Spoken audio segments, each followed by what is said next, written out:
Proverbs chapter 16. The preparations of the heart belong to man, but the answer of the tongue is from the Lord. All the ways of a man are pure in his own eyes, but the Lord weighs the spirits. Commit your works to the Lord, and your thoughts will be established. The Lord has made all for himself, yes, even the wicked for the day of doom.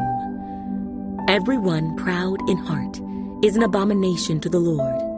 Though they join forces, none will go unpunished. In mercy and truth, atonement is provided for iniquity, and by the fear of the Lord, one departs from evil. When a man's ways please the Lord, he makes even his enemies to be at peace with him. Better is a little with righteousness than vast revenues without justice. A man's heart plans his way, but the Lord directs his steps. Divination is on the lips of the king. His mouth must not transgress in judgment. Honest weights and scales are the Lord's. All the weights in the bag are his work. It is an abomination for kings to commit wickedness, for a throne is established by righteousness. Righteous lips are the delight of kings, and they love him who speaks what is right. As messengers of death is the king's wrath, but a wise man will appease it.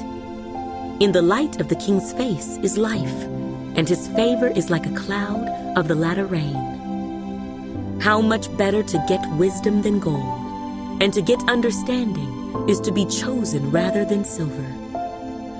The highway of the upright is to depart from evil. He who keeps his way preserves his soul. Pride goes before destruction, and a haughty spirit before a fall. Better to be of a humble spirit with the lowly than to divide the spoil with the proud. He who heeds the word wisely will find good, and whoever trusts in the Lord, happy is he.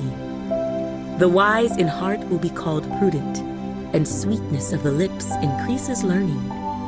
Understanding is a wellspring of life to him who has it, but the correction of fools is folly. The heart of the wise teaches his mouth, and adds learning to his lips. Pleasant words are like a honeycomb, sweetness to the soul and health to the bones. There is a way that seems right to a man, but its end is the way of death. The person who labors, labors for himself, for his hungry mouth drives him on. An ungodly man digs up evil, and it is on his lips like a burning fire. A perverse man sows strife, and a whisperer separates the best of friends. A violent man entices his neighbor, and leads him in a way that is not good. He winks his eye to devise perverse things. He purses his lips and brings about evil. The silver-haired head is a crown of glory. It is found in the way of righteousness. He who is slow to anger is better than the mighty, and he who rules his spirit than he who takes a city. The lot is cast into the lap, but its every decision is from the Lord.